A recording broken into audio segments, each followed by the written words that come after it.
रहमतुल्लाहि व बरकातुहू। अल्हम्दुलिल्लाहिल्लज़ी कफ़ा सलामुन अला इबादिल्लज़ीना इस्तफ़ा अम्मा बाद फ़अऊज़ु बिल्लाहि मिनश शैतानिर रजीम बिस्मिल्लाहिर रहमानिर रहीम। अकीमुस्सलाता व आतुज़ ज़कात।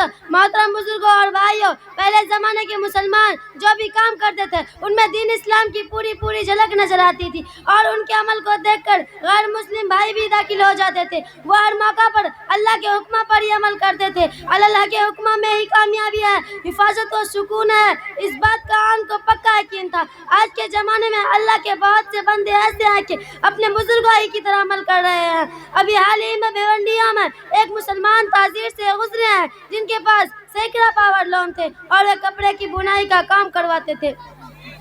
एक दिन कारखाने में काम करने वाले आदमियों ने आकर खबर दी कि शहर में जबरदस्त आग लग गई है। वो आग हमारे कारखाने के बिल्कुल करीब है और खतरा है। चंद मिनटों में वो आग हमारे कारखाने को जलाकर राख कर देगी।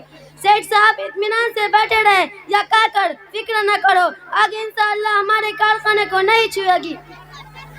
काम करने वाले अपनी तरफ से पूरी हिफाजत के साथ बंदोबस्त करते रहे, लेकिन आग तेजी बढ़ी जा रही थी। कुछ देर के बाद मला जमीन ने आकर खबर दी कि वाकई कारखाने में मौजूद कपड़े और डेगर में आग का कोई असर न हुआ, जबकि उसके आसपास में मकानत व कारखाने बुरी तरह से जल गए। सेठ साहब अल्लाह का शुक्र अदा किया और कहा कि मैं अपने माल की हर साल ज़कात निकाल देता हूँ। ज़कात निकालने से माल महफूज हो जाता है। इस पर मेरा पक्का यकीन था, इसलिए आग हमारे कारखाने को जला न सकी।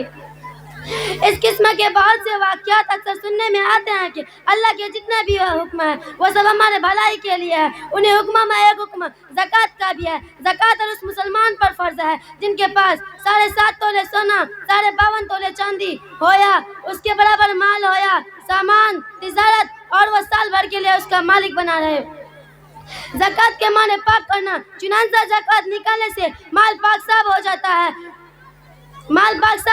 है, वरना वह माल नापाक ही रहता है। उस माल में बरकत नहीं रहती और वह दौलत बर्बाद जाने का खतरा रहता है। जो लोग ज़कात नहीं निकालते जबकि उन पर वाजिब है, ऐसे लोगों के लिए कुरान हदीस में बड़ी वाहिद अज़ाब की धमकी आई है।